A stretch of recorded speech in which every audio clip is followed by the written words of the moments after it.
Hello student, কেমন আছো সব আমার ছোট ছোট ভাই বোনেরা? তোমরা জানো আজকের ভিডিওতে আমরা কি শিখব? আমরা শিখব সমতা বিধান। সমতা বিধান এটা প্রত্যেক ক্লাসের জন্য খুবই ইম্পর্ট্যান্ট, কিন্তু বিশেষ করে যেসব ছোট ছোট ভাই বোনেরা ক্লাস 7-এ পড়ছো তাদের জন্য এটা অত্যন্ত গুরুত্বপূর্ণ। কারণ আমরা ক্লাস 7-এ গিয়ে প্রথম সমতা বিধান বিষয়টা পাচ্ছি। তাহলে তোমাদের মনের মধ্যে একটা প্রশ্ন অবশ্যই থাকবে যে সমতা বিধান বিষয়টা কি, বা আমরা কিভাবে সমতা বিধান করব। না, সমতা বিধান বিষয়টা হচ্ছে যে কোনো রাসায়নিক বিক্রিয়া, যেমন এখানে একটা রাসায়নিক বিক্রিয়া লেখা আছে যেখানে হাইড্রোজেন এবং অক্সিজেন পরস্পরের সাথে বিক্রিয়া করে জল উৎপন্ন করছে। এবার এই বিক্রিয়ার যদি সমতা বিধান করতে দেওয়া হয় তাহলে আমাদেরকে মনে রাখতে হবে যে সমতা বিধান কথার অর্থ হলো যে এই যে তীর চিহ্ন এটাকে সমান চিহ্নে রূপান্তরিত করতে হবে। এবং এটাকে সমান চিহ্নে আমরা কখন রূপান্তরিত করতে পারবো? না, যখন বাঁ দিকে এবং ডান দিকে পরমাণুর সংখ্যা সমান হবে। এখানে লক্ষ্য করো, বাঁ দিকে দুটো হাইড্রোজেন, ডান দিকেও দুটো হাইড্রোজেন, বাঁ দিকে দুটো অক্সিজেন কিন্তু ডান দিকে একটা অক্সিজেন, তাহলে মিলল না, এটা সমতা বিধান হয়নি। এবার তোমরা লক্ষ্য করো যে এখানে যদি আমি একটা 2 দিই এবং জলের আগে যদি একটা 2 দিই তাহলে 2 গুণিত 2 4টে হাইড্রোজেন, 2 গুণিত 2 4টে হাইড্রোজেন, অক্সিজেন 2 আর এখানে কিছু নেই মানে 1 আছে, তাহলে 2 1 কে 2, দুটো অক্সিজেন মিলে গেছে। এটা হচ্ছে সমতা বিধান। এবং এখানে আমি দেখেছি অনেক ছাত্রছাত্রীর অসুবিধা হয় যে কিভাবে এই পরমাণুর সংখ্যাটা গণনা হচ্ছে। আমাদেরকে মনে রাখতে হবে স্টুডেন্ট যে কোনো মৌলের বা যৌগের পাশে যখন কোনো সংখ্যা বসানো হয় যেটাকে আমরা সহগ বলি, এখানে 2 বসানো হয়েছে, এই যে 2টা এর সাথে পরমাণুর ডান দিকে পায়ের কাছে যে নাম্বার থাকে তার সাথে গুণ হয় সর্বদা। তাহলে 2 গুণিত 2 4, এখানেও 2 গুণিত 2 4। এবং যখন কোনো যৌগের পাশে সংখ্যা বসানো হয়, যেমন জল একটা যৌগ যেখানে হাইড্রোজেন আছে অক্সিজেন আছে, এখানে আমি সহগ 2 দিয়েছি, এই 2টা হাইড্রোজেন এবং অক্সিজেন দুজনেরই। তাহলে এখানে যদি জিজ্ঞেস করা যায় হাইড্রোজেনের কতগুলো পরমাণু আছে, না 2 গুণিত 2 4, অক্সিজেনের কতগুলো পরমাণু আছে, না 2 গুণিত 1 2। এইভাবে পরমাণুর সংখ্যা গণনা করা হয়। তাহলে এটা সবথেকে বড় প্রশ্ন হলো যে আমরা কিভাবে সমতা বিধান করব।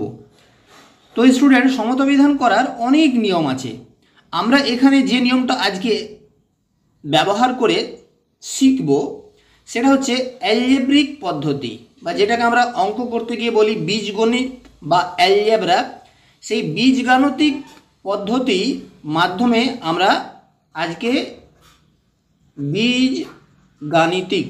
বীজগাণিতিক পদ্ধতি বা ইংরেজিতে বলে অ্যালজেব্রিক মেথডের মাধ্যমে আমরা সমতা বিধান শিখব, যেটা সবথেকে সহজ পদ্ধতি।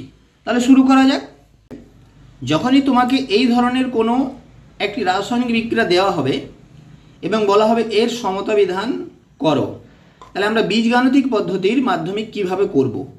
না, আমাদেরকে প্রথমেই যেটা করতে হবে, আমাদেরকে কতগুলো অ্যালফাবেট বসাতে হবে, ABCD। এটাকে অনেকে ABCD মেথডও বলে। তাহলে আমরা কি করলাম, জাস্ট বাঁ দিক থেকে শুরু করে ডান দিক পর্যন্ত আমরা ABCD এই কতগুলো অক্ষর বসিয়ে দিলাম এবং আমরা ধরে নিলাম যে সমতা বিধান হয়ে গেছে। তাহলে তীর চিহ্নটাকে আমরা সমান চিহ্ন করে দিলাম। এখন যদি সমতা বিধান হয়ে থাকে তাহলে নিশ্চয়ই স্টুডেন্ট বাঁ দিকের পরমাণুর সংখ্যা এবং ডান দিকের পরমাণুর সংখ্যা সমান হবে। তাহলে এখানে লক্ষ্য করো যে বাঁ দিকে আয়রনের কতগুলো পরমাণু আছে, না এখানে কিছু নেই মানে 1 আছে, তাহলে আয়রনের পরমাণুর সংখ্যা A × 1, তার মানে A। ডান দিকে আয়রনের পরমাণুর সংখ্যা কত, এখানে লক্ষ্য করো ডান দিকে আয়রনের পরমাণুর সংখ্যা এখানে 2, এখানে C আছে, তাহলে 2 এর সাথে C এর গুণ হলে কত হবে, 2C। এবার যদি সমতা বিধান হয়ে থাকে তাহলে বাঁ দিকে এবং ডান দিকে পরমাণুর সংখ্যা সমান হবে। তাহলে বাঁ দিকে পরমাণুর সংখ্যা আয়রনের A এবং ডান দিকে আয়রনের পরমাণুর সংখ্যা 2 × C 2C, এটা নিশ্চয়ই সমান। একইভাবে বাঁ দিকে হাইড্রোজেনের কতগুলো পরমাণু আছে, না এখানে 2 এর সাথে B এর গুণ হবে এবং আমরা লিখব 2B। এবার ডান দিকে চলে আসি, ডান দিকে হাইড্রোজেনের পরমাণু সংখ্যা 2 × D, তাহলে 2D।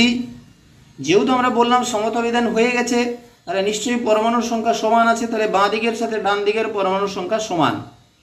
এবার পড়ে রইল অক্সিজেন। বাঁ দিকে অক্সিজেনের পরমাণু সংখ্যা কত, এখানে কিছু নেবেন 1 আছে, তাহলে বি ইন্টু 1, তাহলে বি। ডান দিকে অক্সিজেনের পরমাণু সংখ্যা সি ইন্টু 3, তাহলে কত 3C। এই দুটো নিশ্চয়ই সমান হবে, কারণ সমতাবিধান হয়ে গেছে আমরা বললাম। তাহলে এই সমীকরণগুলো প্রথমে আমাদেরকে নির্ণয় করে নিতে হবে, যেটা খুবই সহজ। তাহলে এখানে আমরা লক্ষ্য করো এ বি সি ডি, এই যে অক্ষরগুলো আমরা নিয়েছি এ বি সি ডি, এদের মান আমরা জানি না। এদের মানগুলো যদি এই তিনটে সমীকরণ থেকে নির্ণয় করতে পারি, তাহলেই আমাদের সমতাবিধান হয়ে গেছে। এবার যেটা করতে হয় বীজগাণিতিক পদ্ধতিতে, এই যে এ বি সি ডি নিয়েছি 4টে অক্ষর, এদের মধ্যে যে কোনো একটির মান তোমাদেরকে ধরে নিতে হবে। তোমার পছন্দ মতো তুমি যে কোনো একটির মান ধরে নিতে পারো। আমরা এখানে প্রথমেই ধরে নিলাম যে ধরি সি সমান 1, ধরি, আমরা জানি না, আমরা ধরে নিলাম যে ধরি সি সমান 1। এবারে সি এর মানগুলো এখানে আমরা বসিয়ে দেবো। সি সমান 1 কেন ধরলাম না, তুমি এখানে লক্ষ্য করো এ সমান 2C, এবার সি সমান আমরা 1 ধরেছি, তাহলে সি এর জায়গায় 1 বসিয়ে দিলাম, তাহলে এ সমান আমাদের বেরিয়ে গেল 2, তাহলে আমাদের এ এর মান বেরিয়ে গেল 2।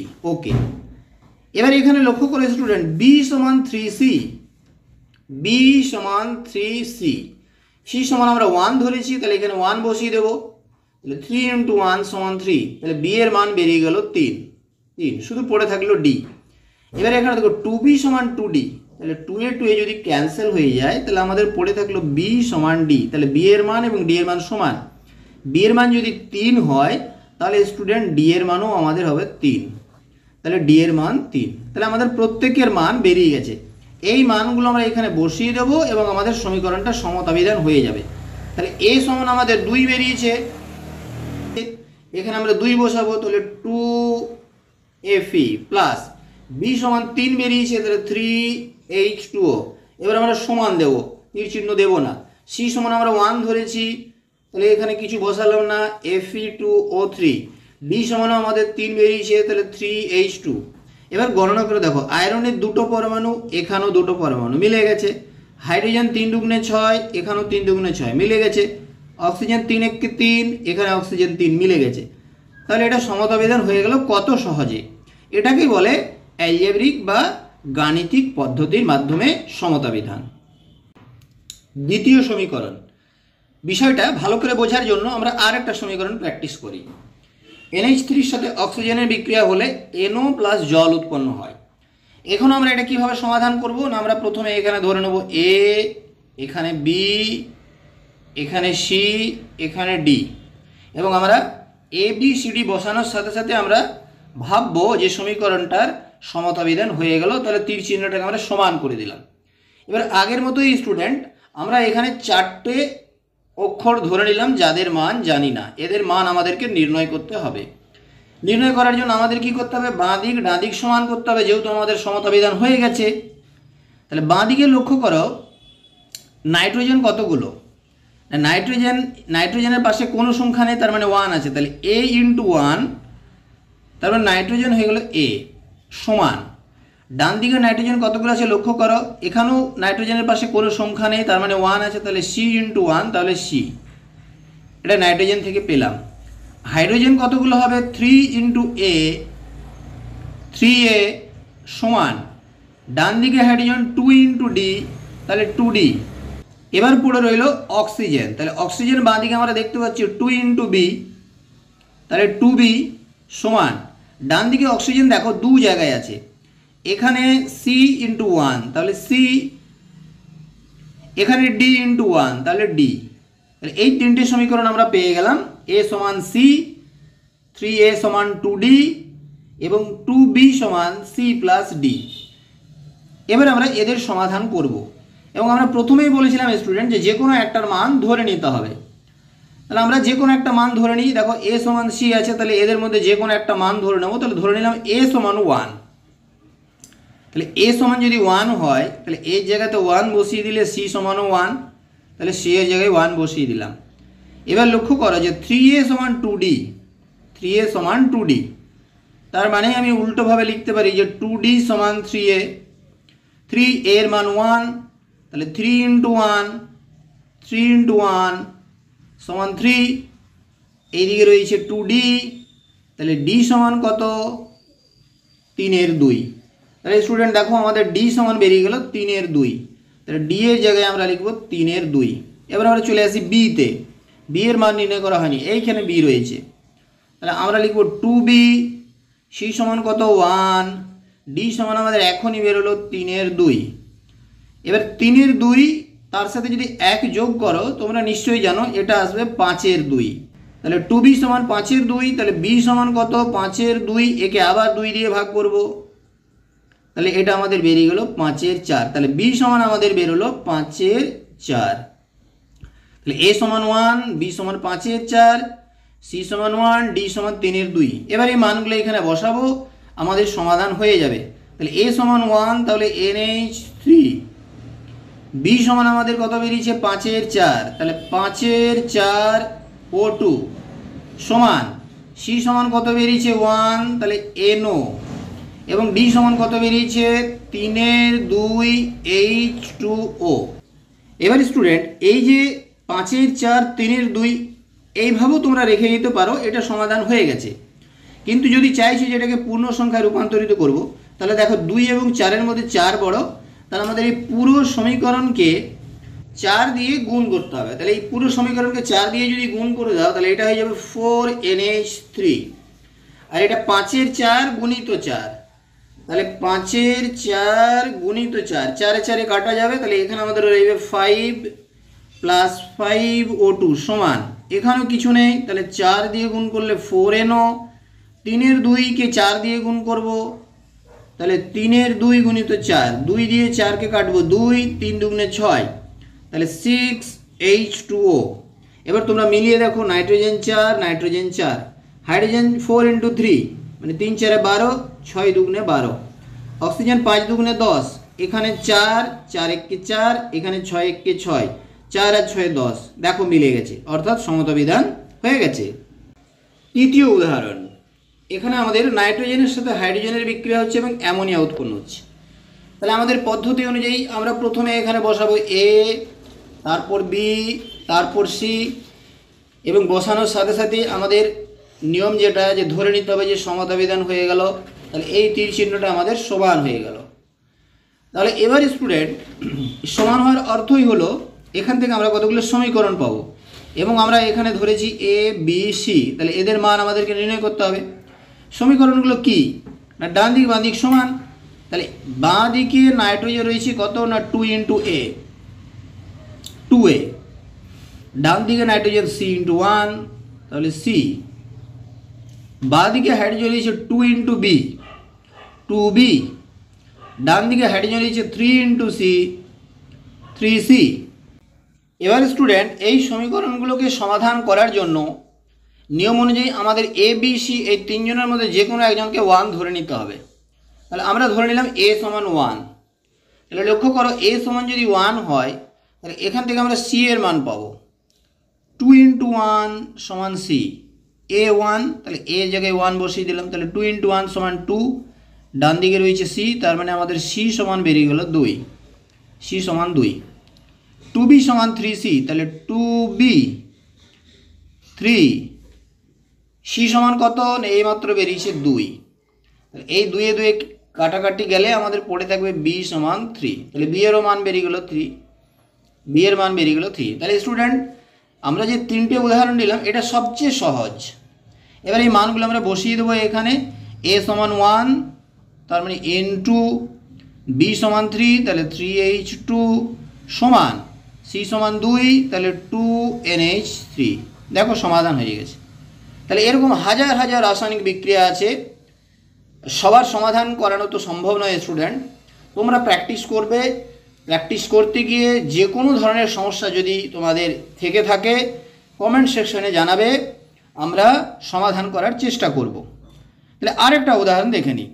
তাহলে চতুর্থ বিক্রিয়াটি হচ্ছে স্টুডেন্ট CuO প্লাস NH3, যেখান থেকে উৎপন্ন হচ্ছে Cu plus N2 plus H2, এখানে লক্ষ্য করো আমাদের যখন এটা আমরা সমাধান করব বীজগাণিতিক পদ্ধতিতে, তখন আমাদেরকে এখানে ধরে নিতে হবে এ বি সি ডি এবং ই।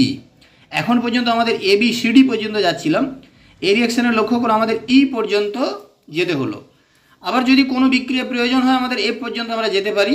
যতগুলো বিক্রিয়ক এবং বিক্রিয়াজাত পদার্থ থাকবে তার উপর নির্ভর করছে যে আমরা A B C D E না এফ পর্যন্ত ধরবো। ওকে, এই সমীকরণে আমাদেরকে A B C D E এদের মান নির্ণয় করতে হবে। তাহলে বীজগাণিতিক পদ্ধতির যেটা নিয়ম যে যখনই আমরা এই সংখ্যাগুলো বসালাম তাহলে নিশ্চয়ই ডান দিক বাঁ দিক সমান হয়ে গেছে। তাহলে আমরা এখান থেকে প্রথমে কপারকে সমান করব। তাহলে বাঁ দিকে লক্ষ্য করো কপার আছে এ, কারণ এখানে কোনো সংখ্যা নেই, তাহলে এ ইন্টু ওয়ান মানে এ। একইভাবে এখানে কপারের সংখ্যা সি ইন্টু ওয়ান তার মানে সি। এবার রয়েছে আমাদের অক্সিজেন। অক্সিজেন লক্ষ্য করো স্টুডেন্ট এ ইন্টু ওয়ান, এ ইন্টু ওয়ান, তাহলে এ ডান দিকে রয়েছে আমাদের এই জায়গাটাতে, তাহলে ই ইন্টু ওয়ান তাহলে ই, তাহলে এ সমান সি এ সমান ই দুটো পেলাম। এবার চলে আসুন নাইট্রোজেনে। নাইট্রোজেন রয়েছে বি ইন্টু ওয়ান তাহলে বি, ডান দিকে নাইট্রোজেন রয়েছে এখানে ডি ইন্টু টু তাহলে টু ডি। এবার সর্বশেষ হাইড্রোজেন থ্রি ইন্টু বি তাহলে থ্রি বি সমান হাইড্রোজেন রয়েছে টু ইন্টু ই তাহলে টু ই। হয়ে গেছে। এবার আমাদের যেটা করতে হবে যে এবিসিডির মধ্যে যে কোনো একজনের মান ওয়ান ধরে নিতে হবে। তাহলে কোনটা ধরবো তোমরাই চয়েস করো। এবিসিডির মধ্যে এ বি সি ডি, এবার আমরা ধরে নিলাম ডি সমান ওয়ান, তাহলে হয়তো আমার মনে হচ্ছে যেটা সহজ হয়ে যাবে। তাহলে ডি সমান ওয়ান কেন ধরলাম এখানে লক্ষ্য করো না, এখানে বি সমান টু ডি আমি দেখতে পাচ্ছি। তাহলে ডি সমান যদি ওয়ান ধরি স্টুডেন্ট তাহলে বি সমান টু ইন্টু ওয়ান, কারণ ডি সমান ওয়ান ধরেছি, তাহলে বি সমান দুই। তাহলে আমাদের বি এর মান বেরিয়ে গেল দুই। ওকে স্টুডেন্ট, তাহলে আমরা বি এবং ডি পেয়ে গেছি। এবার এখানে চলে এসো যে থ্রি বি সমান টু সি, থ্রি বি সমান টু ই, সরি থ্রি বি সমান টু ই। তাহলে আমরা বি এর মান জানি, তাহলে বি এর মান হচ্ছে থ্রি, বি সমান আমাদের দুই বেরিয়েছে, ডান দিকে রইল টু ই, তাহলে এই দুয়ে যদি ক্যান্সেল হয়ে যায় তাহলে থ্রি সমান ই, তাহলে ই এর মান আমাদের বেরিয়ে গেল থ্রি। তাহলে আমরা বি ডি ই পেয়ে গেছি। এবার এ আর সি নির্ণয় করতে হবে। তাহলে স্টুডেন্ট এ সমান সি এবং এ সমান ই এখানে আমরা লক্ষ্য করছি। তাহলে তুমি লক্ষ্য করো যদি ই সমান থ্রি হয় তাহলে এ সমান ই হয়, তাহলে এর মানও থ্রি হবে। আবার এর মান যদি থ্রি হয় তাহলে এ সমান সি হয়, তাহলে থ্রি সমান সি, তাহলে সি এর মানও থ্রি হবে। তাহলে এখানে আমরা লক্ষ্য করছি স্টুডেন্ট যে এ সমান থ্রি এবং সে সমান থ্রি, তাহলে এ সি ই তিনজনের মান তিন বেরিয়ে গেল, বি সমান দুই ডি সমান ওয়ান। এই মানগুলো আমরা এখানে বসিয়ে দেখবো মিলল কি না। তাহলে এ সমান থ্রি, তাহলে three C U O plus B, B সমান দুই, তাহলে টু এনএইচ থ্রি সমান সি, সি সমানও থ্রি, তাহলে three C U. D, D সমান ওয়ান ধরেছি আমরা, তাহলে শুধু নাইট্রোজেন। এবার রইল ই, ই সমানও থ্রি, তাহলে থ্রি এইচ টু। এবার মিলিয়ে দেখব মিলল কি না। তাহলে কপার থ্রি, এখানে কপার থ্রি, অক্সিজেন থ্রি, এখানেও oxygen three, three into one three, nitrogen two, nitrogen two, hydrogen two into three, এখানেও টু ইন্টু থ্রি, তিন দুগুণে ছয়, দুই তিনে ছয়, তাহলে মিলে গেছে স্টুডেন্ট। তাহলে এই পদ্ধতির মাধ্যমে আমরা অতি সহজে যে কোনো রাসায়নিক বিক্রিয়ার সমতা বিধান করতে পারি। তোমরা প্র্যাকটিস করবে কোশ্চেন ব্যাংক থেকে, বইয়ের অনুশীলনী থেকে, এবং যেখানেই প্রবলেম হবে আমাদেরকে কমেন্টে জানাবে, আমরা চেষ্টা করব সেই দিনের মধ্যেই তোমাদেরকে উত্তর দেওয়ার।